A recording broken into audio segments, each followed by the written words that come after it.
Allora, credo che siamo in live, vediamo un po' se StreamYard ci dà qualche segnale, però penso proprio di sì, eccoci qua. Quindi bentornati su Parresia. Allora, scusateci ovviamente per questa sorpresa, per il poco anche preavviso delle ultime ore, abbiamo dovuto anticipare per cause di forza maggiore dovute a, insomma, il nostro ospite, che ha Mi avuto, prendo insomma, tutta la responsabilità, cioè mi prendo la responsabilità perché ho un problema che purtroppo non ho generato io, ma mi tocca risolverlo, quindi abbiamo anticipato per risolverlo. No, ma figuriamoci, insomma, però non mi sembrava giusto neanche far saltare la live a questo Sì, sì, punto e lasciare un po' a bocca asciutta a tutti voi. abbiamo Quindi, trovato una via di mezzo. esattamente, quindi oggi, diciamo così, continuiamo la serie sui capi di Stato Maggiore del Littorio e dedichiamo questa puntata odierna, con buona pace del nostro zio Mike, a Rodolfo Graziani. Lo faremo ovviamente con l'amico qui presente, Giovanni Cecini, che io ringrazio molto per essere qui, quindi buonasera Giovanni, è bello Gra ritrovarti. È un piacere reciproco, grazie per questo invito che mi permette anche di riprendere, di approfondire un tema, anche legato alla comparazione delle carriere e delle biografie, perché questo è un po' l'elemento che secondo me è fondamentale. Sono importanti le biografie dei singoli personaggi, ma anche confrontarli, vedere come parallelamente personaggi di questa importanza, stavo per dire caratura, però caratura è già un elemento positivo, troppo positivo per molti di questi soggetti, però ci offre veramente uno spaccato di come, sono avvenuti determinate situazioni, determinati accadimenti anche in relazione appunto al vissuto stesso dei loro protagonisti. Bene, allora a questo punto io direi, io spero intanto che sentiate bene Giovanni, quindi magari datemi un feedback all'interno della chat, però a questo punto io agevolo le tue slide, eccoci Sì, qua, e eccoci ti qua. lascio la parola. Anticipo però che ci mostrerai a un certo punto o Sì, racconterai anche delle chicche molto sì, interessanti che mi hai già sì, detto fuori live e mi sì, sembra giusto anche renderne partecipe sì, chi sta ascoltando in questo momento. sì. Quindi a te, Giovanni. Eccoci qua. Allora andiamo ecco perfetto. Abbiamo la prima slide che ci illustra il luogo di nascita, di Rodolfo Graziani, a File, che è una località, rurale del Basso Lazio, e questo ci dà anche un po' la temperatura, l'origine stessa di Graziani, che rispetto a, molti suoi colleghi, di alto comando, ha una origine povera, potremmo dire, cioè povera fino a un certo punto. Adesso lo vedremo, il padre faceva il medico condotto, ma di un paese appunto di poche anime, quindi diciamo che faceva parte di una borghesia rurale, possiamo aggiungere, rispetto a personaggi come, Badoglio, come, lo stesso Cavallero, che avevano una loro origine, seppure anche loro, diciamo non urbana, ma di quel Piemonte che sicuramente dava, tra la fine dell'Ottocento e l'inizio del Novecento, un punteggio in più per far carriera, militare.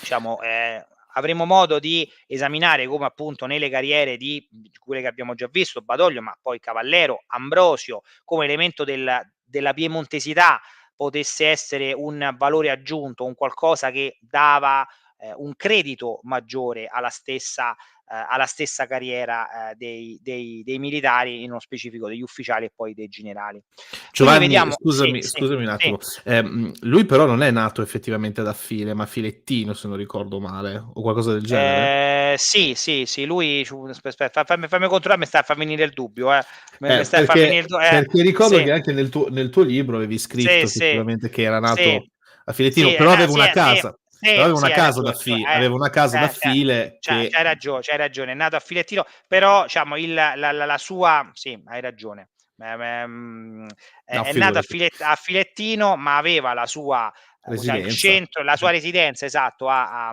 Filetti ad Affile, per una questione appunto di elemento anche del lavoro del padre, perché visto che il padre aveva una sorta di attività itinerante, no? Diciamo come medico, in qualche modo si doveva spostare. Quindi, però vediamo come questa origine rurale fosse per Rodolfo Graziani un elemento di voler emergere, di voler in qualche modo progredire e da principio egli venne indirizzato a studi religiosi, come all'epoca era abbastanza in voga per coloro che non avevano tutte queste sostanze economiche per poter far studiare i figli, diciamo era una famiglia molto numerosa, quindi capite bene come non sempre era possibile far studiare i figli e quindi venne mandato a Subiaco, lì poco distante, dove appunto, egli, si istruì e prese la licenza, superiore. Ma appunto il suo desiderio, anche un suo piglio caratteriale particolarmente, energico, particolarmente anche violento, possiamo dire, già lo anticipiamo, lo portò appunto a voler intraprendere la carriera militare. Possiamo andare alla diapositiva successiva. Una carriera militare che appunto proprio per la sua provenienza socioculturale non di alta borghesia, non accreditata, quindi non poté partecipare e accedere ai corsi diciamo dalla porta principale, no? Diciamo, nell'Accademia Militare che si trovava all'epoca a Torino per le armidotti, artiglieria e genio, e poi c'era la scuola militare, quella che oggi è l'Accademia, che è a Modena, che era specifica per le armi di fanteria e cavalleria. Quindi lui iniziò nel 1904 come ufficiale di complemento. Ufficiali di complemento sono quegli ufficiali che svolgono il proprio servizio di leva, sostanzialmente, che invece nella truppa come ufficiali di complemento, ossia che vanno in qualche modo a integrare le aliquote delle gerarchie militari. Lui appunto era diplomato, quindi poté accedere al corso degli ufficiali che in qualche modo diciamo è un mestiere che lui apprezza, che lui gli è congeniale, ha sicuramente uno spirito di sacrificio ovviamente nel ruolo militare, ha una prestanza fisica non indifferente, quindi in qualche modo vuole emergere e vorrebbe essere diciamo confermato in servizio permanente effettivo. E quindi cosa fa? Cerca in tutti i modi di ottenere l'ammissione al concorso per ufficiale in servizio permanente effettivo e quindi dopo il periodo canonico classico della nomina a ufficiale di complemento svolge in forma diciamo semi gratuita, diciamo sostanzialmente senza percepire diciamo un reddito a un periodo suppletivo come ufficiale presso il primo reggimento granatieri a Roma. Essendo molto alto aveva la possibilità di accedere e questa cosa gli è molto utile perché grazie a questa sua diciamo predilizione, a questo suo spirito anche diciamo di servizio, in qualche modo riesce a ottenere il passaggio a ufficiale di carriera, di professione. E quindi rimane a Roma, ha la possibilità appunto di conoscere anche l'ambiente romano, che comunque è un ambiente abbastanza altolocato in qualche modo, cioè essere ufficiale a Roma era anche un elemento di prestigio che però non sempre gli era funzionale perché l'ufficiale aveva anche dei costi, diciamo, gestire il corredo, diciamo, l'uniformi, anche uno stile, perché ovviamente diciamo, essere un ufficiale aveva anche la necessità di fare, non dico la bella vita, ma avere una vita sociale. E lui capì che in quel momento che per un ufficiale come lui, che appunto proveniva dagli ufficiali di complemento e che quindi in qualche modo non aveva tutte quelle caratteristiche che invece sono diciamo naturali per coloro che frequentano la scuola di guerra o l'accademia militare, che in qualche modo hanno la carriera spianata o almeno ipoteticamente spianata anche attraverso la frequentazione della scuola di guerra, quindi tutto un percorso che in qualche modo che era quello tipico che abbiamo visto per esempio per Badoglio, no? Tanto per fare un esempio che abbiamo avuto modo di esaminare.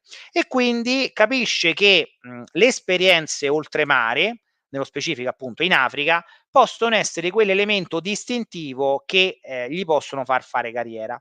E quindi tra il 1908 e il 1914, ovviamente non continuativi, ci sono dei momenti in cui torna in Italia, inizia la sua attività oltremare con i corpi, coloniali, i corpi coloniali prima dell'Eritrea e poi della Cirenaica. Questa esperienza sarà per Graziani profondamente caratterizzanti almeno per 2 motivi. Allora, il primo motivo che si impegnerà molto nello studio non solo delle lingue, lui conosce inizierà a imparare L'arabo l'arabo, e il tigrino. iniziò il tigrino, quindi imparò una serie di lingue e dialetti tali da poter in qualche modo avere una conoscenza più approfondita dei popoli e delle tradizioni in cui egli andava a operare. Dall'altra parte, un altro elemento che lo caratterizzerà molto è il fatto che in queste esperienze fu morso da un serpente e questa incidente che in qualche modo gli provocò anche una serie di malattie, la malaria, quindi in qualche modo diciamo, ha subito dei periodi di degenza, perché appunto diciamo, è un'infezione particolarmente grave che in qualche modo gli crearono a livello psicologico, e questo diverrà sempre più diciamo, elemento caratterizzante nel corso della sua vita, una serie anche di psicosi, di turbamenti anche del carattere, tali da renderlo particolarmente irascibile. Poi vedremo come ci sarà un altro evento successivo che in qualche modo contribuirà ancora di più a questa sua caratterizzazione. Non partecipò alla guerra di Libia in questo periodo, la guerra di Libia tra l'11 e il 12, però appunto dopo la guerra di Libia, dopo ufficialmente la guerra di Libia, perché sappiamo come la guerra di Libia, Ma non diciamo, partecipò, scusami se ti interrompo Giovanni, non sì. partecipò perché nell'11 fu appunto morso dal serpente, Sì, se non esatto, ricordo male. Ecco perché, sì, sì, esattamente. fondamentalmente. Esattamente, quindi come vi dicevo, questo periodo era stato, appunto intramezzato da periodi in cui egli era, in Italia per vari motivi, che potevano essere la convalescenza, che potevano essere semplicemente il termine della sua missione, oltremare. Però tornò, a partire dal 13, diciamo oltremare in Africa, in Cirenaica, dove sappiamo benissimo come la Libia, nonostante appunto poi giuridicamente a partire dall'autunno del 1912 era italiana, ma in realtà gli italiani possedevano, occupavano solo una striscia di territorio, neanche completa, nel senso erano delle città, occupava una serie di città, Tripoli, Homs, Tobruk, quindi una serie di località che erano dei meri presidi. Perché? Perché all'interno continuava quella resistenza, quelle forme di ribellione all'occupazione italiana, che erano tra l'altro anche fomentate dalla stessa Turchia. Sappiamo come sarà un elemento anche durante la prima guerra mondiale e diciamo appunto dopo a fine del 18 la Turchia come impero ottomano non esisterà più, però diciamo in qualche modo come elemento di ostruzione anche alla capacità proiettiva dell'Italia oltremare. Ovviamente si inserirà anche in quel contesto il possedimento del Dodecaneso, no? Sono tutti elementi in qualche modo che sono di politica internazionale, ma che in qualche modo poi vanno a definire anche le stesse operazioni belliche. Dicevo quindi Graziani partecipa diciamo dopo la cosiddetta guerra guerreggiata dell'11-12, sarà anche in Cirenaica, dove avrà anche qui una ulteriore esperienza, in questo caso del deserto libico, e capirà in qualche modo come la conformazione stessa geografica, geomorfica del deserto debba avere una sua specificità tattica particolare. Il deserto ovviamente ha una sua capacità di accerchiamento, di penetrazione, è un elemento molto importante che lui poi si ritroverà negli anni a seguire.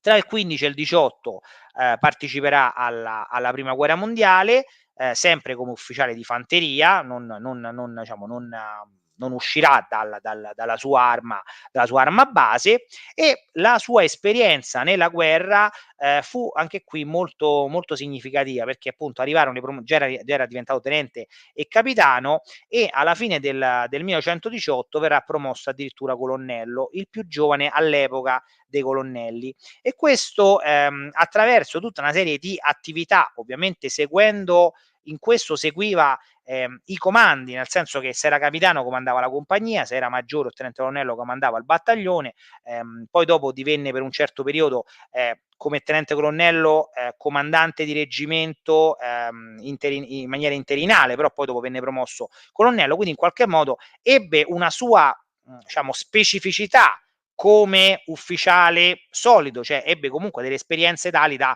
non diciamo non aveva una carriera lanciata, legata a ruoli particolari come potevano avere i suoi colleghi, no, cioè lui guadagnò sul campo tutti i gradi combattendo e comandando le rispettive unità della gerarchia.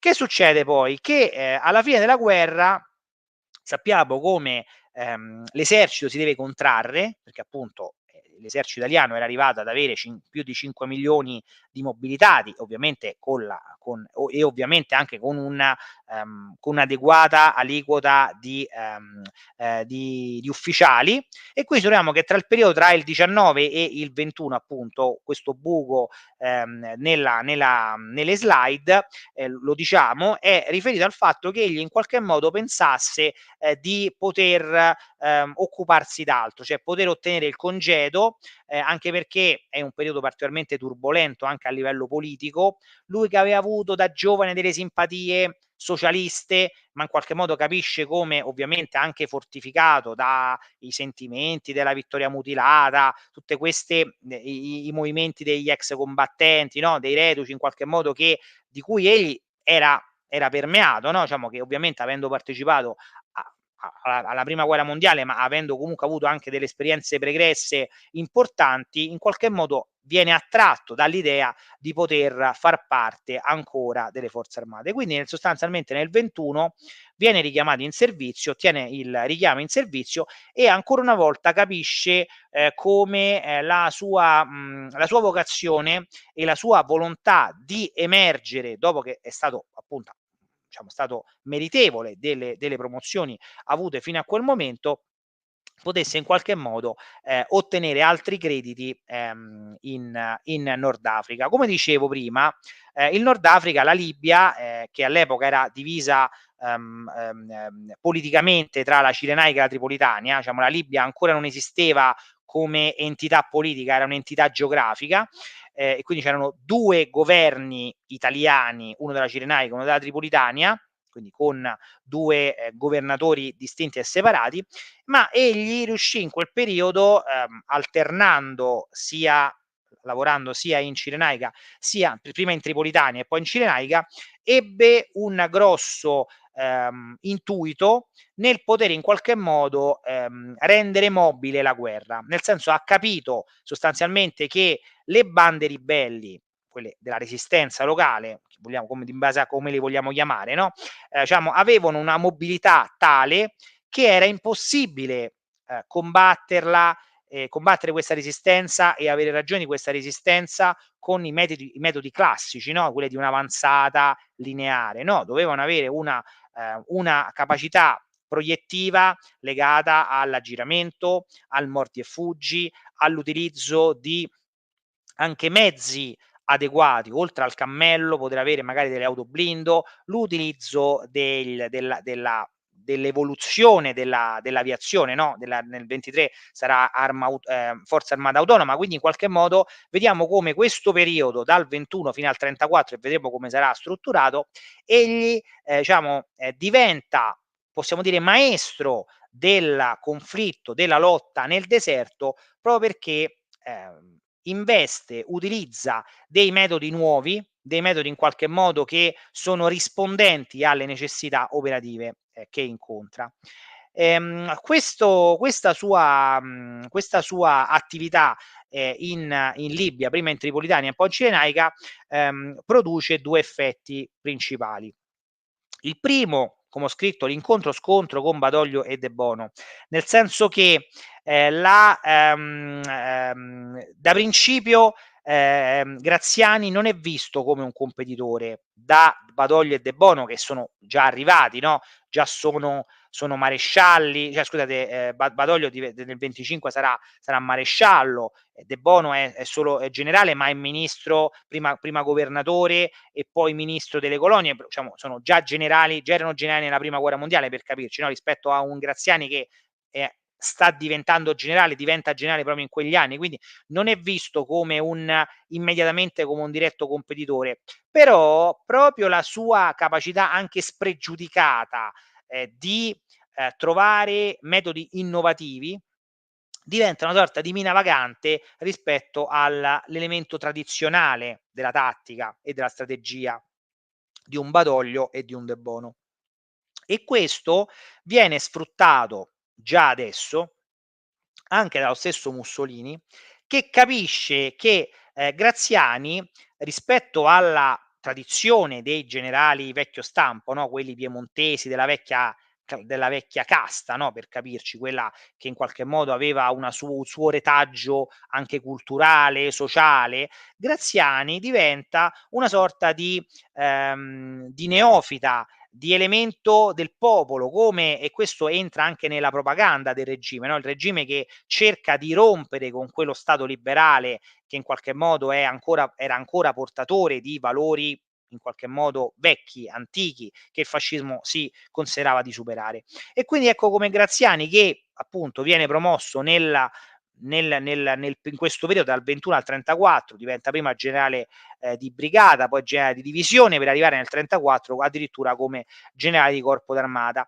E questa sua capacità e attitudine di farsi ben volere dallo stesso dittatore produce con gradualità, come dicevo, dei primi contrasti con Badoglio e De Bono. Perché? Perché appunto capiscono che egli può avere un credito politico, anche se informale, direttamente con Roma, che è un elemento che in qualche modo distoglie appunto l'elemento di gerarchia che passa attraverso appunto ai governatorati rispettivamente della Cirenaica e della Tripolitania e poi col Ministero delle Colonie, perché all'epoca appunto le truppe operanti oltremare erano dipendenti principalmente dal Ministero delle Colonie e solo in seconda battuta dal Ministero della Guerra. Quindi ecco un elemento anche importante nel capire le filiere dei comandi, le modalità di impiego delle priorità politiche e quindi militari.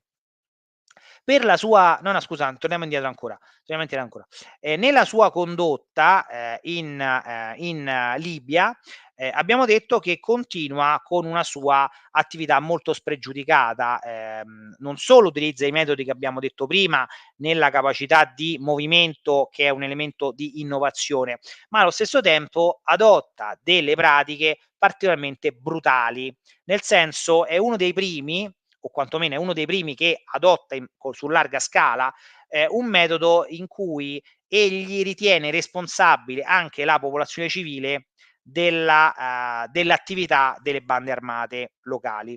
E quindi, oltre a creare dei reticolati che in qualche modo restringono la libertà di transito, sappiamo come le popolazioni anche civili del deserto sono nomadi, in qualche modo si muovono, hanno necessità del reperimento anche dell'acqua, diciamo, o elementi di vari tipi di transumanze con i bestiame, ovviamente nelle zone dove è possibile ovviamente transitare con pascoli, con vari animali. E quindi lui che fa? Lui cerca in qualche modo di colpire in prima battuta anche la popolazione civile, che ritiene responsabile del sostentamento delle bande armate. E quindi questa cosa produce una serie di drammi sociali e umani con carenza, diciamo con difficoltà a livello dell'agricoltura, del bestiame, e qui si crea un abbattimento molto forte della produzione stessa rurale e quindi anche del bestiame, che produce molte morti, quindi diciamo non solo morti, ammazzati, diciamo, per fuoco italiano, ma anche attraverso queste scelte che in qualche modo imbrigliano le stesse popolazioni locali. E l'elemento culminante di questa attività è la cattura di Omar El Mukhtar. Omar El Mukhtar, che era considerato il capo del ribellismo arabo senusso dell'epoca, e che appunto attraverso una caccia molto faticosa, anche con attività abbastanza brutali, porterà alla cattura e all'impiccagione di Omar El Mukhtar, tant'è che appunto Omar El Mukhtar poi è divenuto una sorta di eroe nazionale della Libia, tant'è che in tempi, diciamo, abbastanza recenti lo stesso Gheddafi era venuto in Italia con attaccata al collo la foto di Omar El Mukhtar, come ancora a riprendere l'elemento di, diciamo, di astio che una parte importante della comunità arabo-libica ha nei confronti dell'Italia per questa esecuzione. Tra l'altro anche in sfregio alla cultura islamica, perché l'impiccagione, secondo gli usi, il costume, la giurisprudenza, comunque diciamo il sentire degli arabi, impedirebbe all'anima di ricollegarsi appunto all'aldilà, perché uscirebbe dalla bocca in qualche modo. Quindi è stata una pratica anche particolarmente brutale, anche per lo stesso sentire comune della popolazione autoctona. Quindi diciamo si aggiunge una brutalità alla brutalità. Ma ovviamente questo era quello che il fascismo cercava, una vittoria, una vittoria che in qualche modo servisse al ristabilimento dell'ordine, diciamo, l'ordine imposto dell'occupazione italiana, è quello di cercare di unire le tre zone di quella che poi sarebbe divenuta la Libia, politicamente parlando, ossia appunto la Cirenaica, la Tripolitania e il Fezzan. Il Fezzan, che era una zona, diciamo, prevalentemente desertica, che stava a sud della Tripolitania. Allora, E quindi Giovanni, se sì, posso interromperti, volevo sì, aggiungere qualche sì, cosa. Allora, sì, riguardo il fatto delle strategie, diciamo, tu hai parlato di strategie nuove che sì, Graziani sì, utilizzava sì, per quel particolare territorio e sì, quant'altro. Forse è anche utile dire che insomma una strategia, oddio, non così tanto nuova, utilizzata da Graziani fu appunto il rivoltare magari determinate popolazioni di un determinato credo, specialmente quello sì, copto, come no, certo, contro ovviamente il nemico, insomma, certo, nell'ottica del il nemico del mio amico, e quindi di conseguenza fare così. Cosa che però successivamente, ovviamente, esatto. Sarà insomma, utilizzata a parti rovesciate, nel senso che esatto, cioè scadrà scatenare in un esatto, massacro, in un esatto, massacro. Altra cosa riguardo invece Omar El Mukhtar, è certamente stato un capo, diciamo, della grande guerriglia libica, e ne fu fatto poi successivamente anche, dato che tu sei anche grande appassionato di cinema, un film con un certo, protagonista, sì, Anthony Anthony Quinn, Quinn, sì, se non sì, sì, ricordo sì, male, sì, che è Il leone del deserto, se non ricordo certo, male anche come no, quello, certo, sì, dove oltretutto insomma, ha dato particolarmente importanza anche a, le tecniche, diciamo, di guerra, di guerriglia come più che no, altro, certo, delle stesse popolazioni libiche. E certo, c'è una io mi ricordo, lo vidi veramente tantissimo tempo fa, c'è una scena dove appunto per autoimpedirsi di scappare, i, diciamo, chiamiamoli fucilieri, libici, si legavano una corda o un laccio intorno alla gamba destra, che praticamente era quella su cui appoggiavano insomma tutto il loro peso per poi puntare il fucile contro, l'esercito italiano. Ecco, questa cosa qua, tu che sei anche uno storico militare, è vera, oppure un'invenzione meramente del film? no, credo ci siano dei riferimenti veri, nel senso che credo che venisse utilizzata questa tecnica, quindi cioè non credo, non mi risulta che potesse essere, autentica. Tra l'altro un film molto bello, che in Italia è praticamente non è mai uscito, e quindi diciamo che esiste, forse l'hanno trasmesso forse o solo una volta in televisione, ma al cinema non venne mai distribuito, e io l'ho visto su YouTube, non so se esiste ancora su YouTube, però è un film particolarmente intenso, nel senso che poi, diciamo, poi tra l'altro Graziani, vabbè, ovviamente all'epoca questo qui è un film degli anni '80, Graziani poi era particolarmente nella sua, lo anticipiamo, no, anticipiamo adesso, in un film, prima di morire, che querelò i produttori, appunto perché avevano, un film mi pare con Alberto Sordi, che, avevano accennato a un raduno ad Arcinazzo, e quindi in qualche modo richiamavano, degli elementi neofascisti, e appunto quindi è interessante anche come molto spesso il cinema possa rappresentare scusate, in maniera palese o, diciamo un po' occulta, personaggi come Graziani, ed evidenziarne ovviamente degli elementi molto controversi. E il film, appunto, Il leone del deserto è uno di questi, appunto, che, appunto, è stato tra l'altro ci fu anche un documentario, con un nome simile, sui crimini, no scusate, è un documentario in inglese, era appunto sui crimini italiani fatti anche, in Libia, e che questo appunto sostanzialmente ne esiste, in italiano mi pare che non esiste anche neanche la versione, quindi è stato, l'unica versione italiana è quella sottotitolata. Quindi diciamo che è un tema particolarmente dibattuto, e particolarmente anche non sempre, diciamo, aperto, nella società italiana, cioè c'è molta mettere la polvere, sotto al tappeto. Poi vedremo, per quanto riguarda Graziani, gli addebiti che, riceverà dopo la seconda guerra mondiale, no, perché poi alla fine, diciamo, tutti i nodi dovrebbero arrivare al pettine, e sicuramente questa esperienza, non faceva onore né all'Italia nella sua capacità militare, né, allo stesso Graziani. È vero pure, adesso voglio far l'avvocato del diavolo, è vero pure che neanche altri paesi coloniali, altre, realtà, militari oltremare si comportassero tanto meglio, quindi diciamo che è ovvio che eserciti come quello francese, inglese, potessero utilizzare dei metodi molto simili, però diciamo che stiamo parlando di Graziani, ed è giusto ovviamente, diciamo, sottolineare, questi elementi di forte, criticità.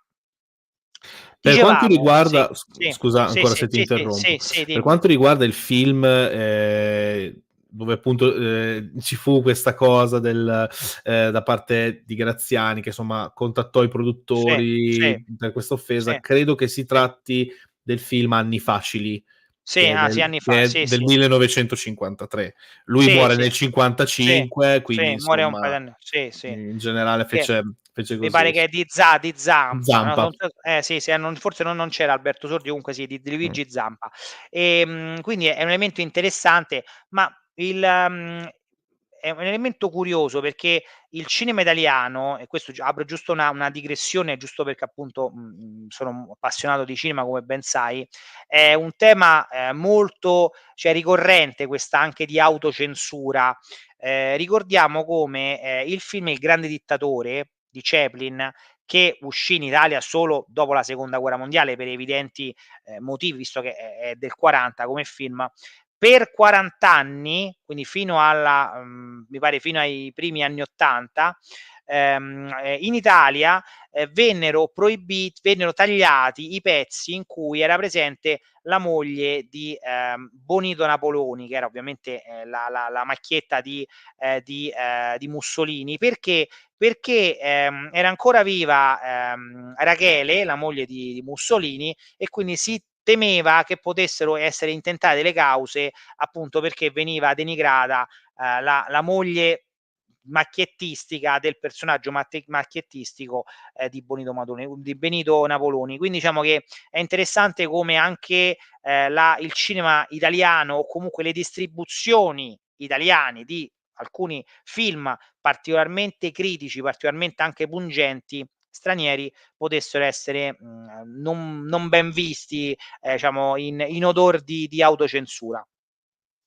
Passiamo alla foto, precedente. poi parleremo anche di questa foto. Semmai, Allora dice semmai alla foto successiva. sì scusa, no perché l'avevi messa prima, quindi m'era Sì, sì, venuto sì, sì, tranquillo. sì.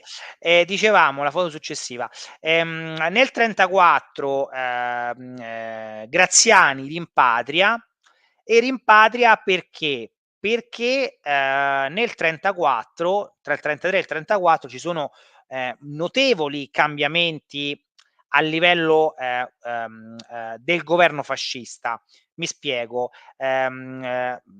Mussolini tra il 33 e il 34 fa, i cosiddetti, cambi della guardia, nel senso che egli modifica sia la compagine governativa, ma allo stesso tempo e nel 33 e 34 è interessante come egli recuperi, gli interim di molti ministeri, tra cui quello, delle forze armate, cioè quelli delle forze armate, guerra, aeronautica e marina, li riprende a sé e nomina dei sottosegretari. Stessa cosa gli esteri e gli interni. E questa cosa produce ovviamente che, Balbo deve essere allontanato da Roma, per una serie di motivi che ovviamente sappiamo. Balbo era considerato troppo indipendente, troppo autorevole, troppo una prima donna che in qualche modo poteva fare ombra a Mussolini e quindi Mussolini trovò come migliore, opzione quello di mandarlo proprio in Libia come governatore. Nel frattempo la Libia era stata creata, quindi accorpando i territori pregressi, e però Balbo capì che Graziani come comandante militare o comunque come elemento di punta di una certa funzione dell'ordine fosse eccessivo, cioè si capiva come effettivamente cioè aveva fatto c'aveva tanti scheletri nell'armadio e quindi non era il caso di tenerselo ancora a Tripoli e quindi cerca in tutti i modi di farlo rimpatriare. E quindi Graziani tra il 30, tra il 30, sì, 34 e 35 ottiene all'epoca, come abbiamo detto, era generale di corpo d'armata, ottiene prima un corpo d'armata ad Udine, niente di particolarmente importante, sì, per carità, alla frontiera orientale, però diciamo che era abbastanza tranquillo rispetto ad altre possibili comandi, e però capisce che nell'area c'è un'altra guerra, ossia la guerra d'Etiopia. La guerra d'Etiopia per lavare l'onta delle sconfitte ottocentesche dell'Italia contro l'Etiopia e si inserisce all'interno di una come si dice, di una sorta di calca. Perché? Perché è in lizza il comando principale, che è quello dell'Eritrea, che però viene attribuito a De Bono, che all'epoca era ministro delle colonie e che in qualche modo voleva la paternità, voleva egli assumere ricordiamolo, De Bono era stato uno dei quadrumviri della marcia su Roma, quindi in qualche modo era considerato anche un generale fascista in tutto e per tutto. Quindi Mussolini stesso ritiene che De Bono possa essere la persona più adatta per dare quell'impronta di regime a una guerra, perché appunto fino a quel momento le guerre, sì, c'era stata la cosiddetta riconquista della Libia, ma non era equiparabile come la guerra d'Etiopia e quindi doveva dare un'impronta particolarmente di regime a quel tipo di conflitto e quindi ritenne che De Bono potesse essere la persona adatta, però De Bono aveva tanti nemici, tra cui anche Graziani, per dire, aveva dei nemici Badoglio, aveva come nemici Baistrocchi, che all'epoca era capo di Stato Maggiore dell'Esercito, nonché sottosegretario alla guerra. Quindi Graziani capisce che può sfruttare un fronte apparentemente secondario, ossia quello della Somalia. Il cosiddetto fronte sud, che dovrebbe essere solo di alleggerimento del fronte principale, ossia quello dell'Eritrea, per penetrare in Etiopia e arrivare fino ad Addis Abeba. In realtà qui Graziani capisce bene che ha una possibilità di applicare anche tra la Somalia e l'Etiopia i metodi già adottati precedentemente e quindi ottiene credito da Mussolini per l'acquisto di una serie di mezzi su gomma, anche attraverso delle commesse con la Ford, quindi con gli Stati Uniti. Quindi riesce a in qualche modo rendere motorizzato gran parte delle proprie truppe che hanno una loro consistenza minore rispetto a quelle dell'Eritrea per l'attacco da sud. Questa cosa rimane comunque limitata al fatto che il fronte della Somalia è sempre secondario rispetto a quello dell'Eritrea, anche perché poi De Bono avrà non quel piglio che Mussolini voleva, e di conseguenza venne dopo poche settimane sostituito e arriva al suo posto Badoglio, ma allo stesso tempo Graziani riesce comunque a penetrare in maniera efficace dalla Somalia in territorio dell'Eritrea, così da prendere anche lui quella sorta di libbra di carne che gli permette di essere un protagonista indiscusso della guerra d'Etiopia. Tant'è che poi lui realizzerà un volume, qui questo qua, questo suo il Fronte Sud, questo è edito da Mondadori. All'epoca Mondadori pubblicava tutto, pubblicava qualsiasi libro di gerarchi, di comandanti, pubblicava Mondadori. Quindi diciamo che e questo volume appunto è indicativo di come la partecipazione di Graziani, tra l'altro vedete con prefazione del duce, quindi diciamo che anche con una certa, diciamo, tra virgolette, autorevolezza di regime all'interno appunto anche del racconto, della memoria di questa esperienza militare. E dicevo, tornando alla foto di prima, questa foto è mia personale. Questa qui era della collezione di mio nonno. Mio nonno è stato prima un sottufficiale e poi un ufficiale dell'aeronautica, che partecipò proprio sotto Graziani. Lui era dell'aeronautica che stava in Somalia, a Mogadiscio, e quindi dipendeva l'aeronautica che stava in Somalia dallo stesso Graziani. E questa è una foto indicativamente diciamo collocabile nel Natale del 35, tant'è che in mano Graziani c'ha una fetta di panettone.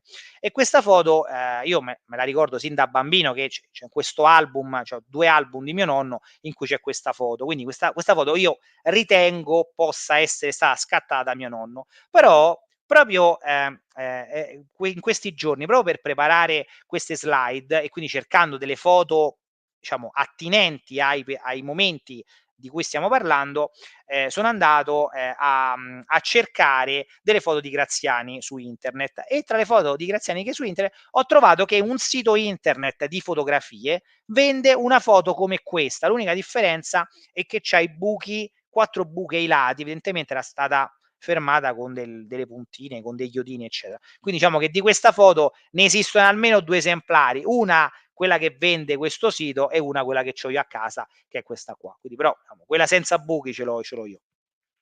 Dicevamo, la guerra d'Etiopia si conclude in maniera abbastanza articolata, anche con l'utilizzo di gas. Questo è un tema particolarmente sensibile. Tra l'altro c'è stata anche uno strascico molto lungo fino agli anni 90, quando gli studi di Del Boca possono avere in qualche modo confermato che non solo che l'Italia avesse utilizzato delle armi a gas.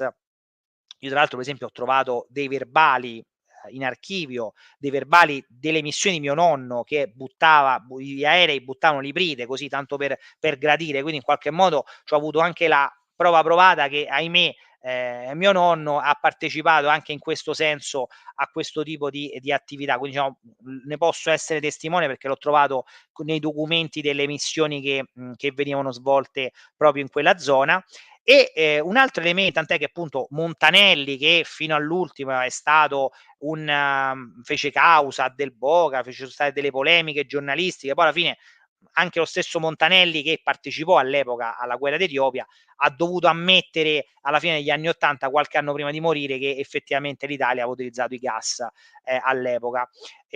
Sulle responsabilità dei gas sono abbastanza distribuite tra i comandanti, ossia tra Badoglio, Graziani e lo stesso Mussolini, che in qualche modo aveva dato l'ok a questo tipo di attività. E soprattutto una cosa importante è la giustificazione che è stata data successivamente a questo utilizzo, anche perché in alcune memorie anche gli stessi testimoni, pensiamo alle, mh, alle memorie di Lessona, che era il sottosegretario e poi ministro delle colonie, ma anche lo stesso Graziani, in qualche modo fanno intendere che delle armi del genere sono state utilizzate, ma sempre in funzione di rappresaglia, di risposta a armamenti non convenzionali chimici, le famose pallottole Dun Dun, che in qualche modo dovevano essere nell'armamentario, nell'equipaggiamento delle forze etiopi. Diciamo che poi alla fine si è scoperto che in realtà, diciamo, la responsabilità principale era degli italiani, nel senso che era tutta una sorta di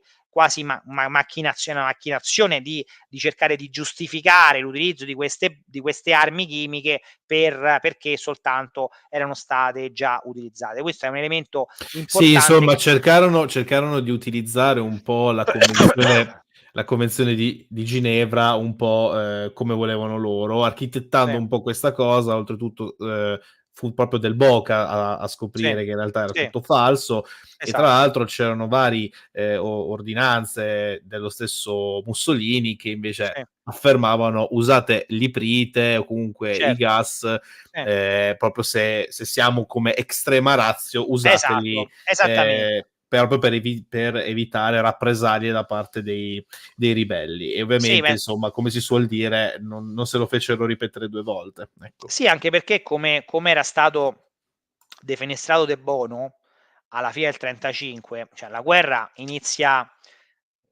a novembre, diciamo così, diciamo tra fine ottobre e i primi di novembre, e si conclude a maggio. Quindi diciamo che non è una campagna, una passeggiata di salute, nel senso che stiamo combattendo contro l'Etiopia. Sì, l'Etiopia aveva, diciamo, era sicuramente l'esercito più moderno dell'Africa, appunto era anche l'unico stato indipendente dell'Africa, diciamo che in qualche modo aveva una sua anche capacità di resistenza, però diciamo che se l'obiettivo di Mussolini era quello di avere una vittoria chiara, netta e veloce, diciamo che bisognava usare tutti i metodi per risolvere questa cosa, anche perché era una guerra anche di nervi, ovviamente, una guerra contro le cosiddette sanzioni della Società delle Nazioni, quindi diventava anche la necessità di trovare il fatto compiuto di fronte alla comunità internazionale. Quindi prima finiva la guerra e prima aveva la possibilità in qualche modo di trattare il dopoguerra, e quindi questo sicuramente era un punto a favore dell'utilizzo di qualsiasi tipo di arma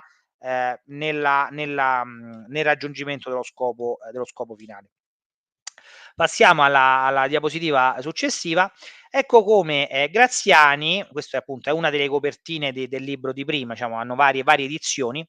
Graziani, intanto Badoglio se la tela, nel senso che capisce che l'Etiopia è vinta politicamente, ma non militarmente, nel senso che vi sono delle sacche di resistenza molto forti, soprattutto nell'interno, e quindi capisce bene che non è conveniente rimanere in Etiopia, perché è una realtà molto, molto difficile, e quindi viene lasciato come viceré d'Etiopia proprio Graziani.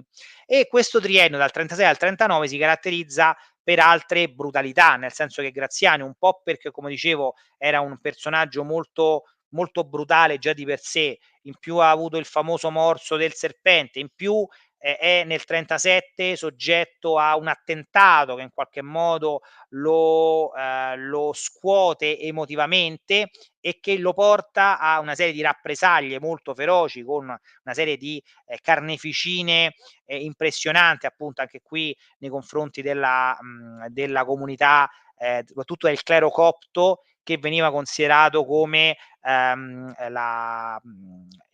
il cervello un po' della resistenza etiope, quindi in qualche modo si riteneva che tutti i religiosi copti fossero avversi all'Italia e quindi andavano eliminati. Quindi diciamo abbiamo veramente degli episodi Sì, di tutto iniziò fondamentalmente, questo attentato di cui parli, sì, iniziò col sì, fatto che Umberto II aveva, diciamo, era nato, se non ricordo male, Vittorio Emanuele, IV, e quindi di sì, conseguenza ci fu sì, fondamentalmente, dove era viceré, lo stesso Graziani, quindi in Etiopia ci fu sì, una grande parata e quant'altro. Da lì esplosero 3 esatto, bombe, almeno questo è quello che lui riferisce. sì, La terza sì, praticamente gli finì quasi su Sì. tutto il lato sinistro Esatto, del esatto, corpo. Da lì esatto, praticamente ci furono tutte gli eccidi ai danni esatto. del Sì, clero copto, ma sì. non solo, pure anche a Gli indovini, indovini, santoni, esatto. esatto, che Tutti con pre la questa sua psicosi, ancora sul letto d'ospedale praticamente ordinò una sorta di vendetta contro tutti coloro che in qualche modo erano considerati, dei possibili nemici, perché in qualche modo avevano qualche elemento spirituale e potessero in qualche modo influenzare gli animi della popolazione locale. Quindi doveva completamente radere al suolo qualsiasi tipo di tradizione mistica, religiosa che fosse in qualche modo, concorrente a quella, dell'Italia.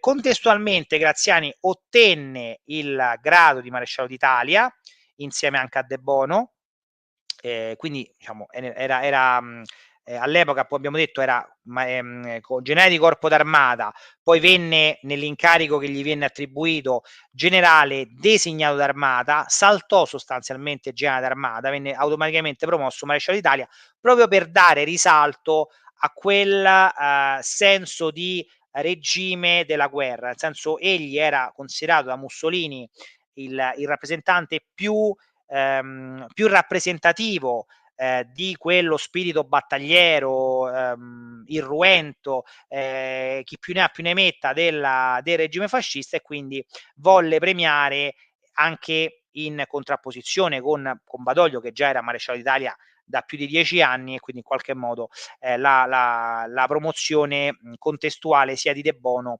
che di Graziani.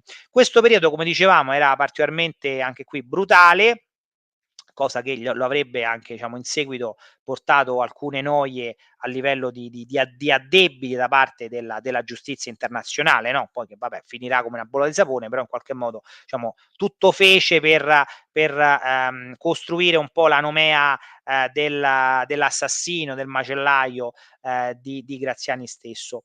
La situaz come c'era stata nel 34 la volontà di Balbo di rimpatriarlo, di sbarazzarsi sostanzialmente di Graziani per i suoi precedenti particolarmente efferati, nel 39, quando divenne viceré d'Etiopia, Amedeo, o almeno cioè venne mandato Amedeo d'Aosta, un po' perché ci si voleva liberare pure di Amedeo, perché la casa il ramo Aosta de Savoia era sempre visti un po' come competitori, un po' perché, diciamo, si voleva, responsabilizzare anche la corona, la famiglia Savoia, della situazione in Africa, orientale, sia appunto perché appunto anche, Graziani iniziava a non essere più ben visto, e quindi anche una coabitazione eventuale con Amedeo d'Aosta, qualora Graziani fosse rimasto soltanto come comandante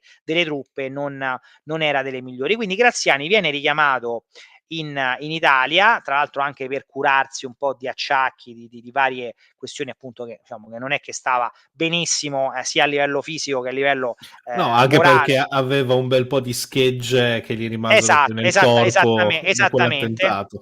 esattamente. Quindi torna in Italia, fa un periodo di convalescenza, e alla fine del 39, possiamo andare alla diapositiva, successiva, venne indicato come nuovo capo di Stato Maggiore dell'Esercito.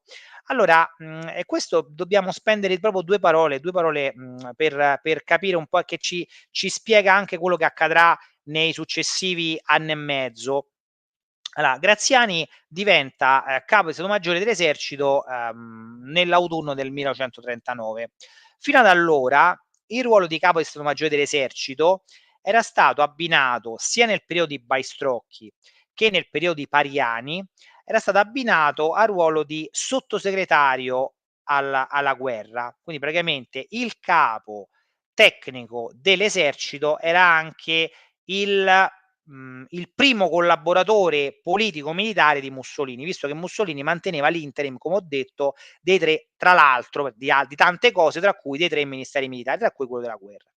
Mussolini capisce nel 39, tra le varie sue decisioni, che però lo fa solo per l'esercito, perché poi l'aeronautica e la marina rimarranno abbinati i 2 ruoli, che è arrivato il momento di separare questi ruoli. E quindi cosa fa? Attribuisce a Graziani il ruolo di capo di Stato Maggiore dell'esercito. Tra l'altro un incarico che Graziani non voleva, perché Graziani voleva un incarico operativo, un incarico, non voleva stare a Roma. Lui non aveva, ripeto, non aveva fatto l'accademia, non aveva fatto la scuola di guerra, non aveva mai avuto incarichi politici o allo Stato Maggiore, quindi diciamo che era molto refrattario a un tipo di incarico dietro una scrivania, per capirci. Vabbè, e la cosa ancora peggiore a questo incarico, che non era per lui il massimo, è che si trova all'interno di una ragnatela di poteri concorrenti, anche qui, che in qualche modo ne sminuiscono la sua volontà operativa. Mi spiego.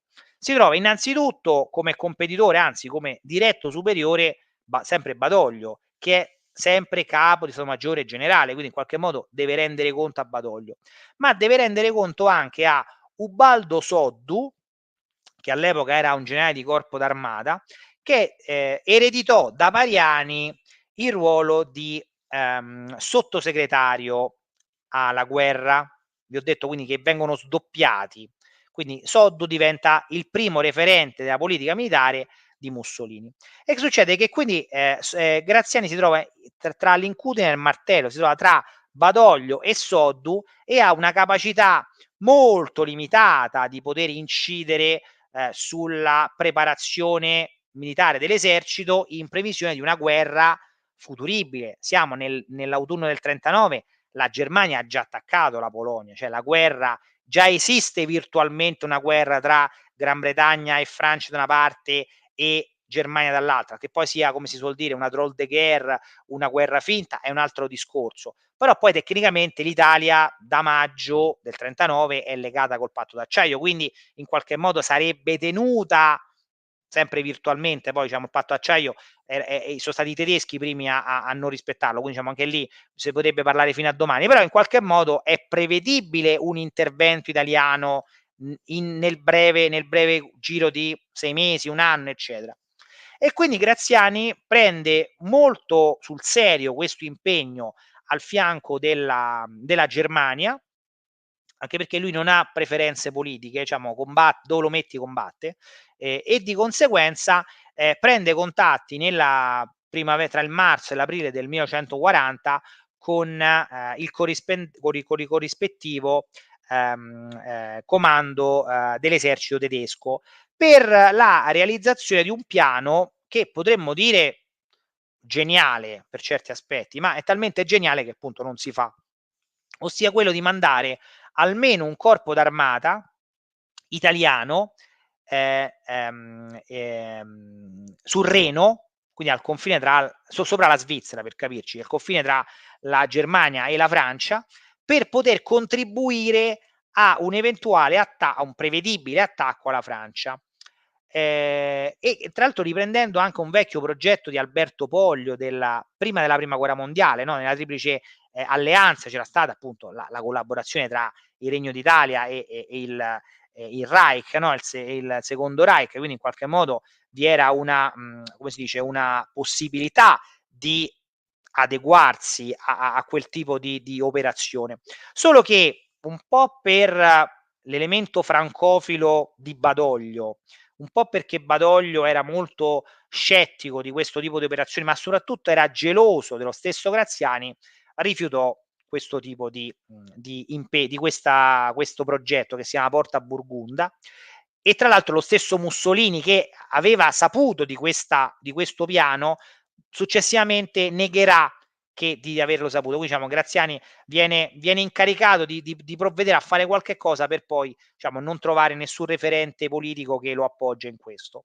Sta di fatto che poi la guerra, come sappiamo, viene dichiarata il 10 giugno con una preparazione scadente dell'esercito in particolar modo, tant'è che appunto lo stesso Mussolini scriverà diciamo, risponderà a Graziani, alle relazioni che farà Graziani nel corso della primavera dicendo vabbè, noi non possiamo aspettarci di essere preparati al 100%. Se dovessimo aspettare di avere un esercito efficiente, la guerra non la faremo mai. Quindi dobbiamo cogliere l'occasione che i tedeschi stanno vincendo in Francia. E quindi Provo anche a dire una parola, molibdeno, la butto lì, sì, così. sì, sì, sì, sì, allora diciamo però quella è precedente, quella diciamo che Sì, sì, è precedentissima, sì, sì, però sì, è giusto per far capire anche com'era il clima, no, cioè la come no, grandissima supercazzola, però sì, comunque dobbiamo entrare, certo, però è certo. bene che comunque ci Sì, ci, sì, coprite le sì. spalle da questo Sì, punto di sì. vista, Quella era no? stata la scusante nel settembre del '39 per, non entrare in guerra, nel senso dice: "Noi siamo disponibili a entrare in guerra, ma tu ci devi tu Germania inteso, ci devi fornire una quantità immensa di armamenti, materie prime e tutta una serie di materiali che mi permettono di essere all'altezza". Ovviamente la Germania dice: Grazie, la prossima volta, va bene così, non ti preoccupare". Ovviamente questa era un elemento tattico ma ne parleremo con Cavallero, no, perché fu egli, il relatore di quella proposta.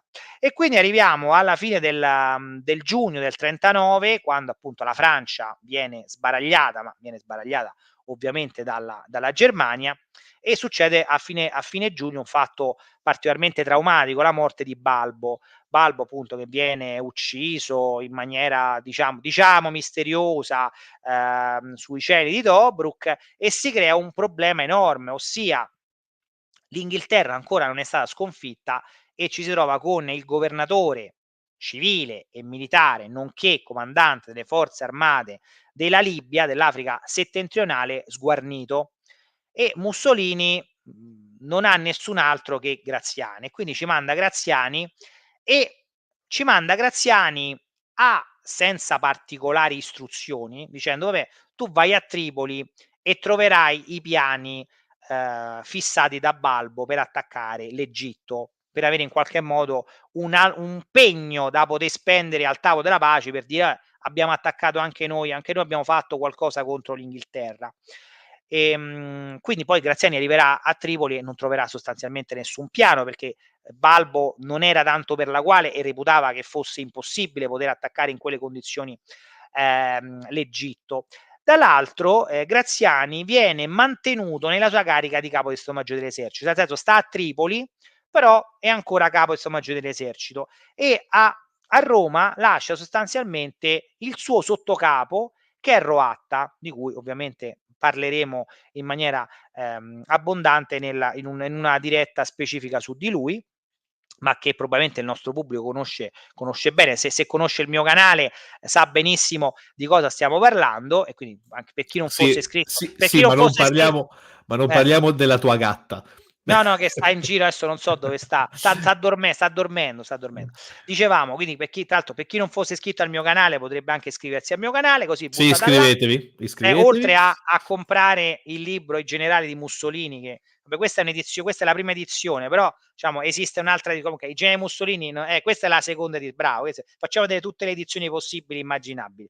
E quindi dicevamo, Roatta, e quindi Graziani si trova praticamente in mezzo ancora, possiamo dire, ancora in mezzo, anche di più rispetto a prima, almeno prima c'aveva solo Soddu e Badoglio, e però stava a Roma, e come si suol dire, un vecchio adagio: chi va via da Roma perde la poltrona, nel senso che in qualche modo stare a Tripoli non lo aiuta per niente, perché si trova a dipendere sostanzialmente dal suo sottoposto, perché qualsiasi tipo di rifornimento, qualsiasi tipo di notizia la deve ottenere dal suo sottoposto, che ovviamente particolarmente ambizioso Roatta, e quindi non è che gli dice tutto, e soprattutto non sempre lo aiuta, perché appunto prevede che prima o poi potrebbe prendere il suo posto. Vabbè, sta di fatto, la facciamo abbastanza breve, se no affittiamo domani, poi intanto ne parleremo con Roatta.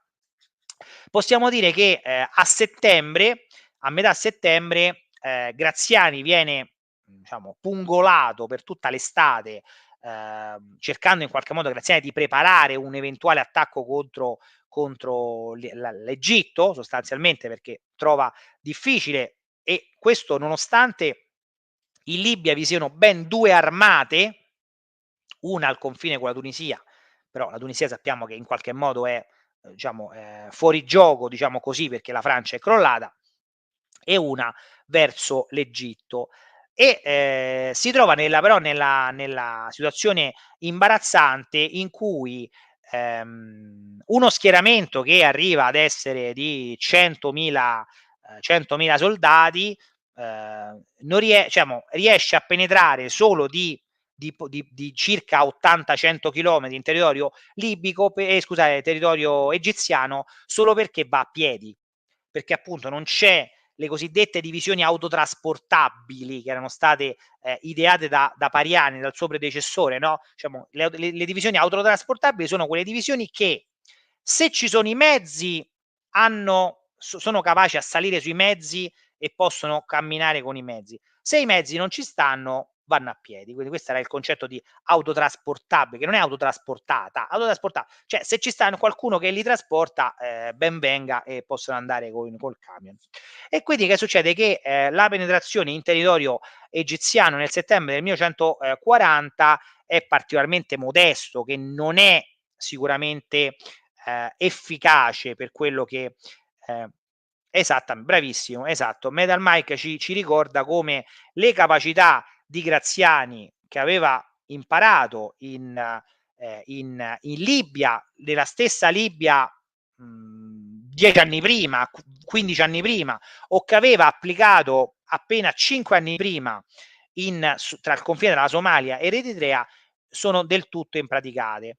Ma probabilmente perché è una guerra diversa, è una guerra contro gli inglesi, che quindi sono un esercito europeo, quindi che hanno una propria anche logistica diversa rispetto a quella dei ribelli libici o degli omologhi dell'Etiopia. E quindi che succede? Che praticamente all'interno di un percorso politico particolarmente ambiguo e che si crea con una serie anche di contrasti. L'autunno del 1940 si sviluppa innanzitutto per una parziale smobilitazione dell'esercito di 600.000 uomini, perché l'elemento della propaganda comporta che una parte della popolazione deve tornare nelle proprie case anche per ragioni agricole. Quindi il discorso delle vendemmie nell'autunno, quindi diciamo, non si poteva tenere mobilitati 1,5 milioni di persone. La seconda è che nello stesso periodo sono previste l'attacco alla Grecia, di cui Roatta da Roma non sempre informa con tempestività Graziani, e quindi poi ci saranno delle recriminazioni da parte di Graziani. Io ho consultato, ho scritto, ho pubblicato in alcuni saggi le lettere e i rendiconti che Roatta mandava a Graziani in quel periodo, e ci sono le postille scritte con l'inchiostro verde. Poi avremo modo di vedere l'inchiostro verde di Graziani, che scrive delle postille in cui dice: ma adesso me lo dite, io non sapevo niente, io sono il capo di Stato Maggiore e vengo a sapere solo dopo settimane di alcune decisioni essenziali anche per quello che io faccio in Libia. Quindi Graziani si trova veramente in profonda difficoltà, proprio sedotto e abbandonato, lasciato in Libia, e già non riesce da solo a gestire una situazione ingestibile. In più da Roma nessuno se lo fila, e quindi praticamente entra in un circolo vizioso in cui tutte le priorità sono rivolte ai Balcani, quindi a un eventuale attacco alla Jugoslavia, che per il momento non si fa, ma soprattutto a quello in Grecia. E quindi la inevitabile conseguenza è che quando nel dicembre del 1940 egli aveva previsto un circa 2 mesi, da settembre a dicembre, per adeguare, per rinnovare la propria capacità proiettiva e proseguire un eventuale attacco in profondità in Egitto, ma saranno prima gli inglesi con l'operazione Compass a completamente travolgere le deboli seppur numericamente superiori. Qui ci troviamo di fronte a 20-30.000 soldati inglesi che ne travolgono 100.000 italiani. Ma perché riescono a fare questo, a travolgere? Perché avendo i mezzi riescono a tagliare il deserto e di conseguenza sostanzialmente a cerchiare gli italiani, che invece devono percorrere quasi sempre la via Balbia, che è il percorso litoraneo, che che prendeva il nome appunto da Italo Balbo, avendola egli fatta costruire circa 7-8 anni prima, e che quindi hanno un percorso molto meno agevole e soprattutto meno capace di poter rispondere ai continui attacchi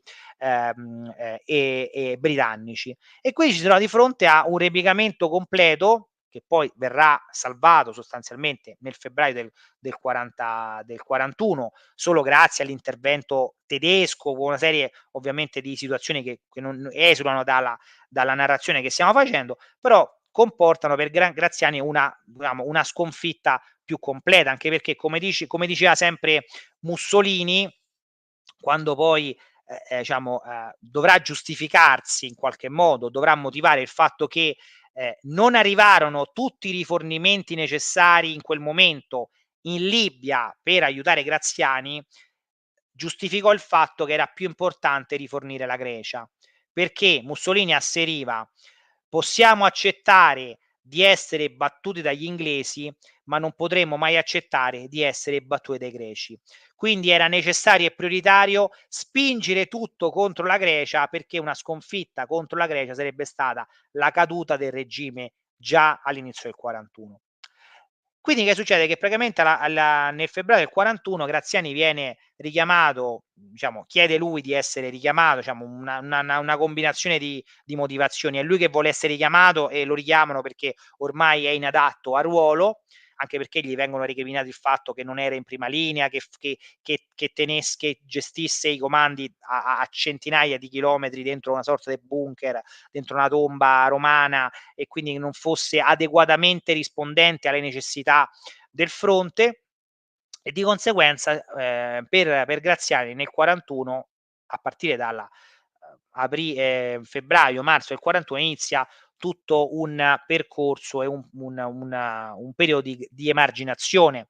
Viene fatto oggetto anche una serie di inchieste per valutare delle sue responsabilità disciplinari sulla catastrofe del ripiegamento dall'Egitto alla Cirenaica, ma poi sostanzialmente delle commissioni, delle inchieste che in qualche modo non hanno del seguito, però sostanzialmente viene completamente emarginato e considerato un fallimento, un cadavere militare, non gli si dà più credito. E questo sostanzialmente dura per 2 anni e mezzo, perché ci si ricorda di lui, e qui anche in maniera abbastanza cinica. Ah sì, poi questo era il discorso che facevamo del governatore civile e militare della Libia. In maniera, possiamo andare pure avanti, in maniera cinica, nel settembre del 1943, quando l'Italia è ormai spaccata in due, con un governo del sud, quello legittimo del re, con Badoglio come capo del governo, e quello costituendo del nord, quella che sarà la Repubblica Sociale Italiana, con diciamo di gradimento tedesco, con una sorta di assoggettamento del Reich. E in quella circostanza ci si ricorda di Graziani non tanto per le sue capacità militari, che erano state ampiamente messe in discussione nell'ultimo periodo in cui era stato comandante in Libia, tra la fine del 40 e il 41, ma sostanzialmente fu scelto lui perché non c'era nessun altro che potesse avere un grado così alto e che accettasse un incarico nella Repubblica Sociale Italiana. Era stato offerto questo incarico a Cavallero, che però poi ha fatto una brutta fine perché perché era monarchico, non aveva accettato, quindi diciamo che è morto anche qui in situazioni abbastanza misteriose. Era stato offerto a Grazioli, ma Grazioli aveva tante cose da fare che non rifiutò, e Graziani fu ritenuto il più adatto, ma non, ripeto, perché fosse capace a gestire una situazione così complicata, che tra l'altro venne incaricato del Ministero delle Forze Armate, quindi diciamo che aveva un ruolo più politico che militare, non era un comandante, anche perché di fatto in quel momento le forze armate della Repubblica Sociale Italiana erano limitate, non avevano una propria consistenza tale autonoma da poter essere impiegate appunto contro un nemico, contro gli angloamericani, diciamo le unità effettivamente utilizzate furono molto poche e molto saltuarie. In realtà appunto le forze armate della Repubblica Sociale Italiana sarebbero state utilizzate per stessa volontà dei tedeschi, soprattutto in funzione antipartigiana. Quindi questa era una chiara volontà dei tedeschi, nonostante vi fossero delle unità anche addestrate in Germania appositamente per attività belliche, ma questo fu molto residuale. E quindi Graziani, che appunto aveva come suo punto di merito essere un avversario di Badoglio e quindi serviva anche un uomo riconoscibile, nel senso venne scelto perché la gente lo conosceva, nonostante, cioè, diciamo, nonostante il fallimento dell'operazione in Libia, che tra l'altro era diciamo, la sua responsabilità era legata all'ambiente militare, quindi il popolo non sapeva tutto di quello che gli era stato recriminato. Quindi per il popolo Graziani era ancora il vincitore della Somalia, per capirci, della guerra d'Etiopia, quindi diciamo quel prestigio lì, per capirci.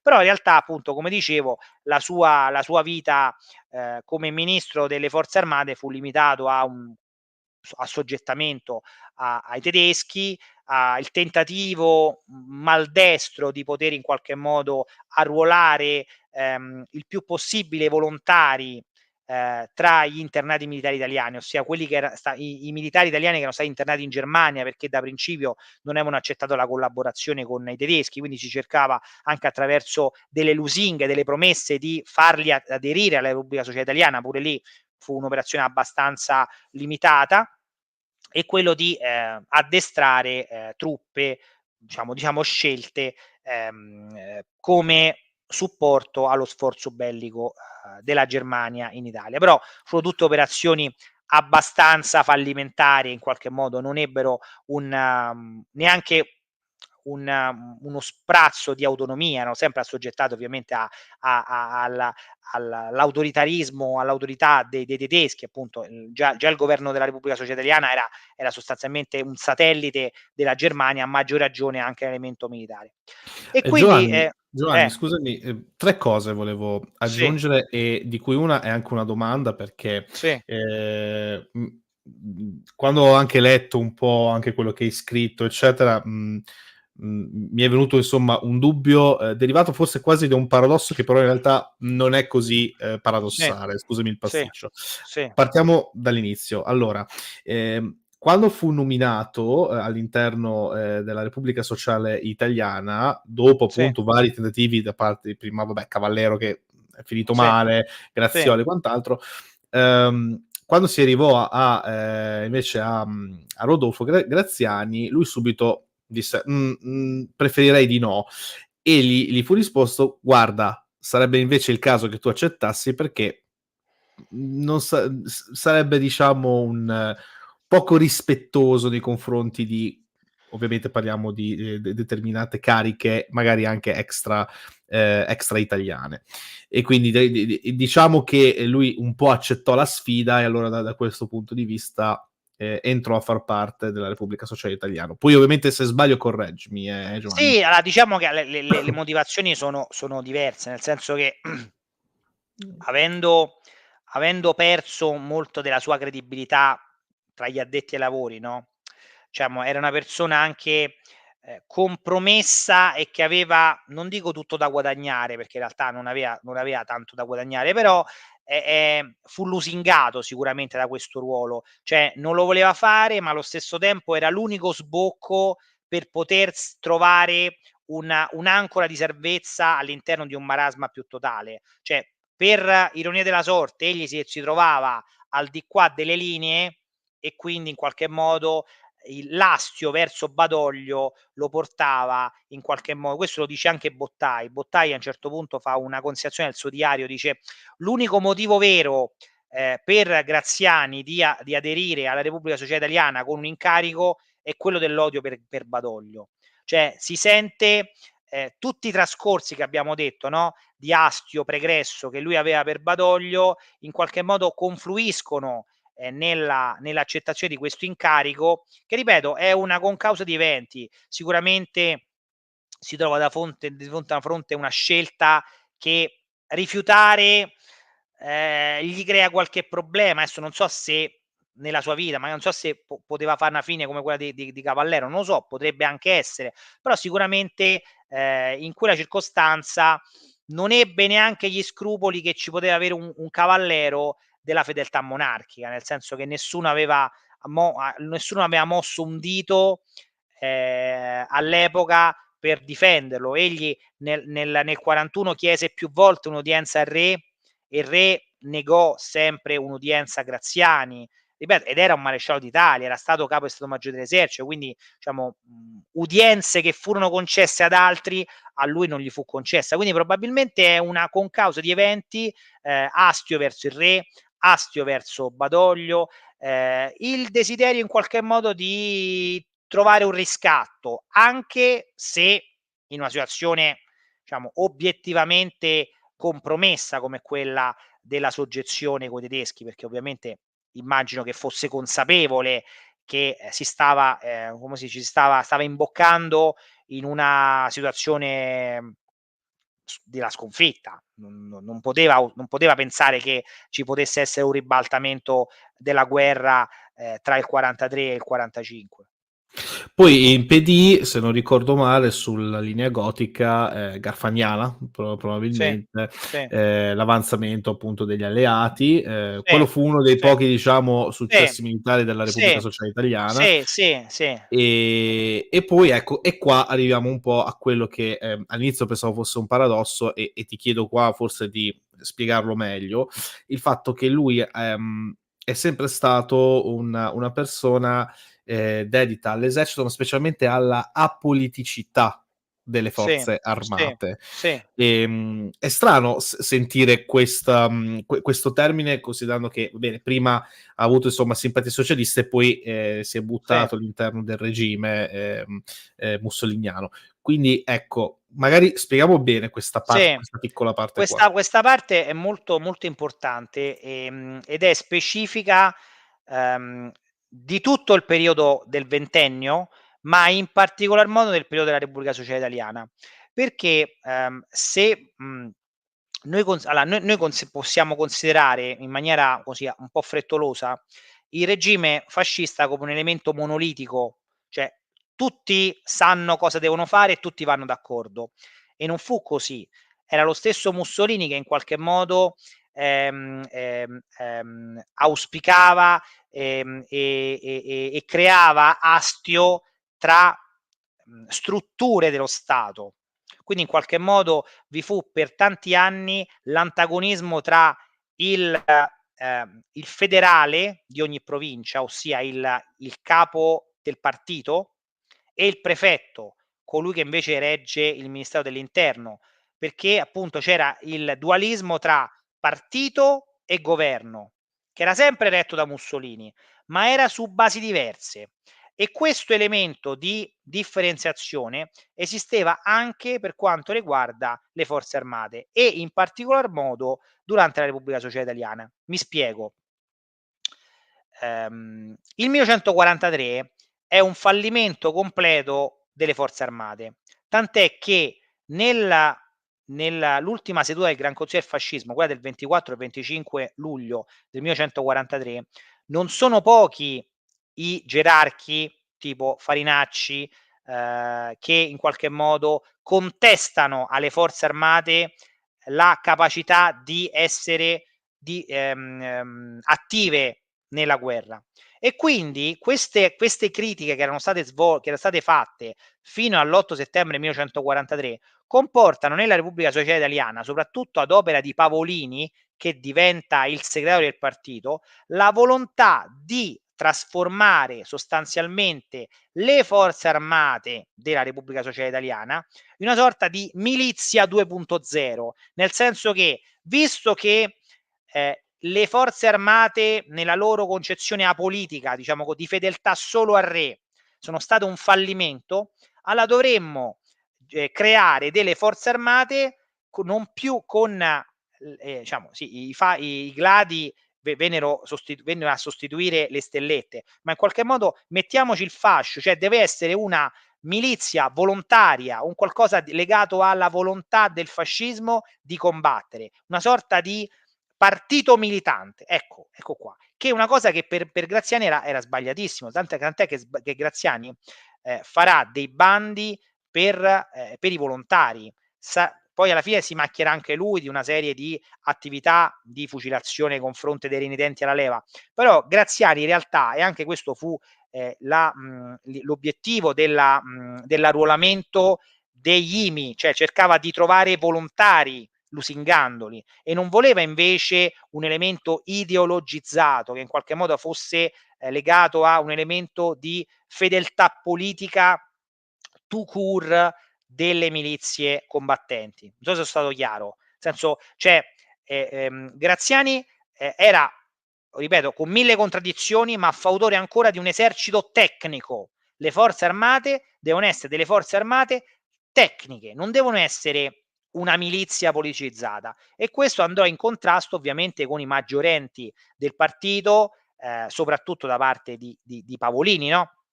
Che abbiamo detto che sarà quello che forzerà per la fucilazione dei cosiddetti traditori del 25 luglio, no? Cioè andrà a fucilare anche, permetterà la fucilazione anche di Ciano, che era un suo amico, era stato un suo amico fraterno, quindi che c'era veramente. E quindi questo è il grosso anche, la grande contraddizione della Repubblica Sociale Italiana. La Repubblica Sociale Italiana che, volendo tornare alle origini del 19, anche sotto l'aspetto sociale, no? Che ci sono degli elementi di elemento sociale che diciamo, sono apprezzabili non perché sono buone, apprezzabili nel senso che sono di specificità rispetto al programma del 19, per capirci, con il proseguimento del corporativismo, quindi cercare di creare delle riforme che non erano state fatte durante il ventennio, ma vuole recuperare in qualche modo anche quell'animo, chiamiamolo garibaldino, diciamo, per capirci, ma di volontarismo che secondo i più fanatici era la chiave di volta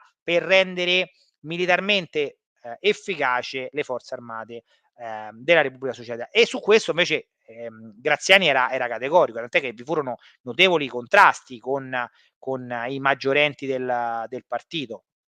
Cioè noi qui vediamo, vicino a Graziani vediamo Borghese, no? Juno Valero Borghese.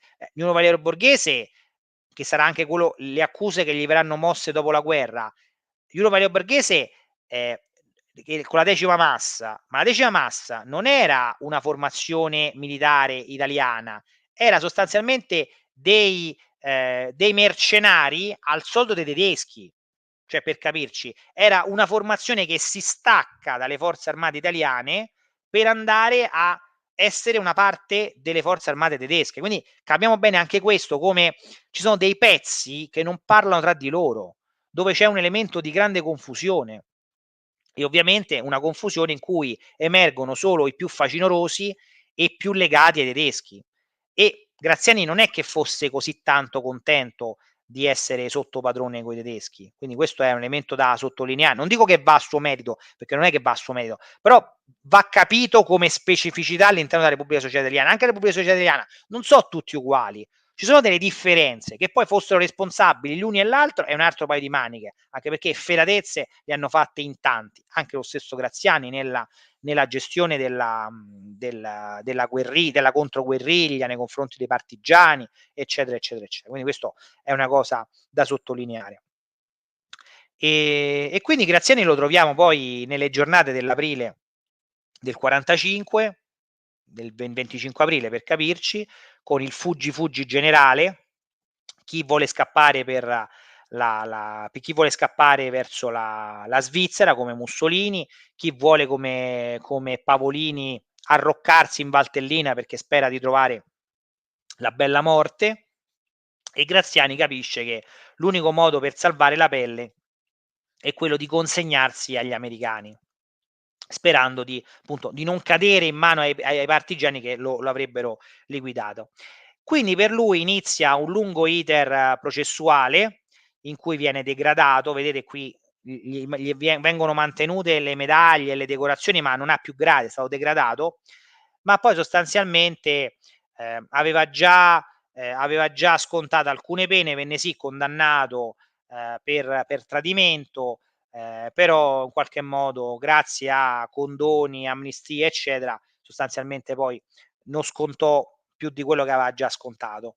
e quindi la sua vita Sì, successiva sconto di quanto erano 20 su 20 anni, anni cioè 19 li hanno tolti, li sì, hanno condonati esatto. 4 mesi Sì, di esatto, carcere perché già fece, già quindi già sì. aveva già aveva scontato una serie Mh-mh. di mesi tra Procida e altre Esatto. località detentive, quindi alla fine sostanzialmente non scontò praticamente quasi niente.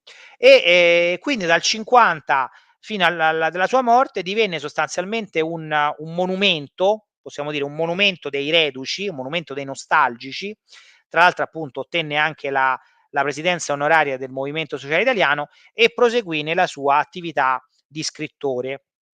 E tra le sue opere che in qualche modo, diciamo sono rimaste sì, ho difeso la patria, diciamo vari libri che sono stati anche ripubblicati negli anni, c'è questo, se vogliamo ingrandire, questo Libia Redenta che, come ci recita qui l'ultima pagina, è stato pubblicato il 25 giugno del 1948, quindi ancora durante il periodo del processo, e questo edizione che io posseggo ha una sua particolarità, perché ha al suo interno una dedica del 26 giugno del 40, quindi una dedica del giorno dopo in cui è stato pubblicato, in cui c'è con il famoso inchiostro verde di cui abbiamo detto prima, che io ho rintracciato anche in archivio, al dottor Magno Bocca, che era il scusate, il capo di gabinetto del Ministero delle Forze Armate,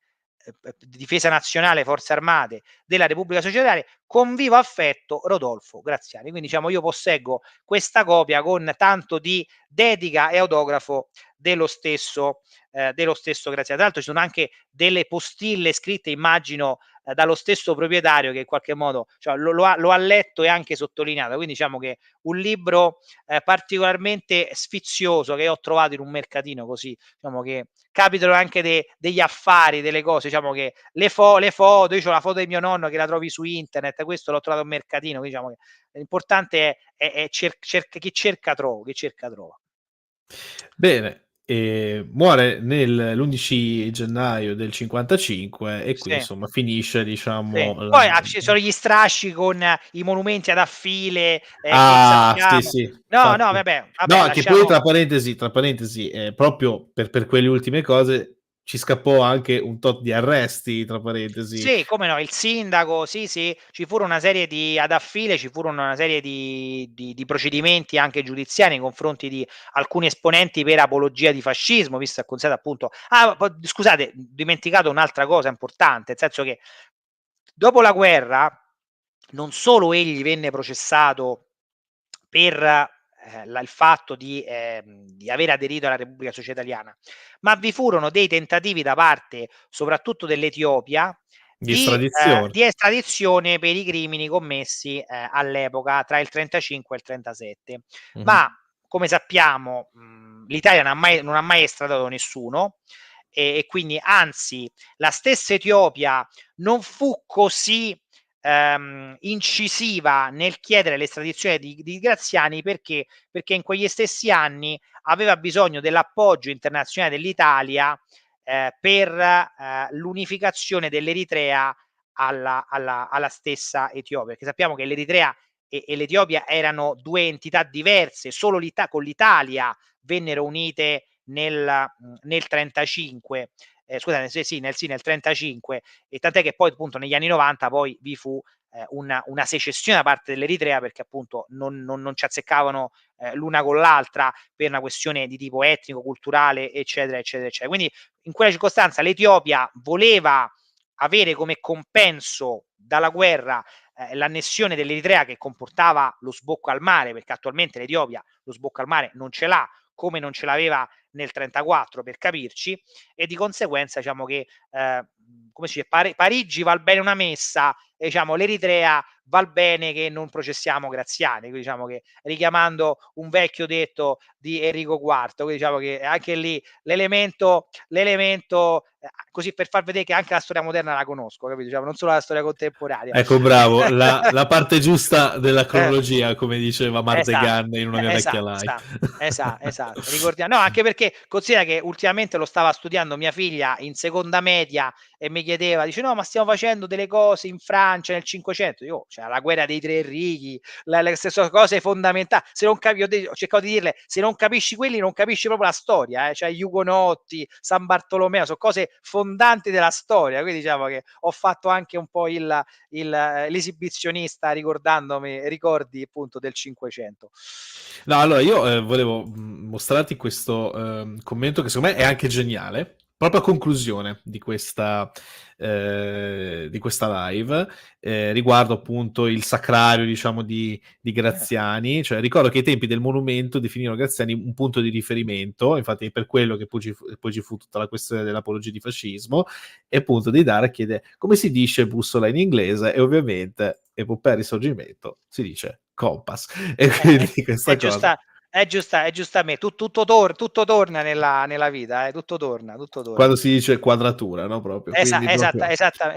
Esattamente. Benissimo, allora io a questo punto direi di concludere qui questa live. Ancora ci scusiamo per l'anticipo, diciamo, della suddetta, però insomma, cause di forza maggiore ci hanno dovuto insomma propendere per anticipare almeno di 2 orette prima questa live, che speriamo vi sia piaciuta e sia stata di vostro gradimento.